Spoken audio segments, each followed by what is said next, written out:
pasakys, kas čia per šitos metus įvyko. Prašome.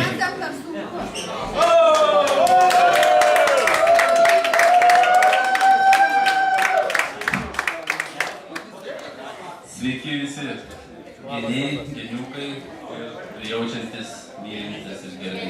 Ir genienės. Genienės irgi. Metai praėjo, suprantu vien iš to, kad pernai panašų jaudulį jutau, prasme, panašų instrumentą laikiau rankai. Ir pernai,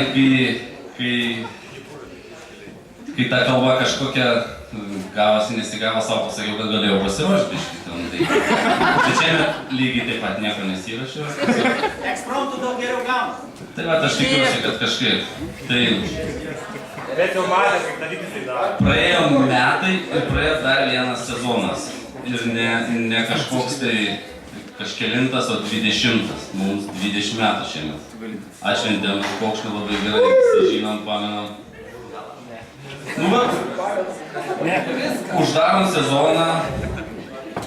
Neminėsiu, kas buvo geriausias, kas buvo eusias, nes tam bus skirta atskira rubrika šito vakaro. O šiaip ilgai kalbėti man neleido, niekas sakė trumpai pasakyti kažką tokio, kad visus sveikinam, mylim ir labai džiaugiamės, kad mūsų nemažai, mūsų daugėja. Ir kaip žinia, prieš kelias dienas dar vienas mažas geniukas gimė. Paminėsim ir vėliau ir šį kintukas.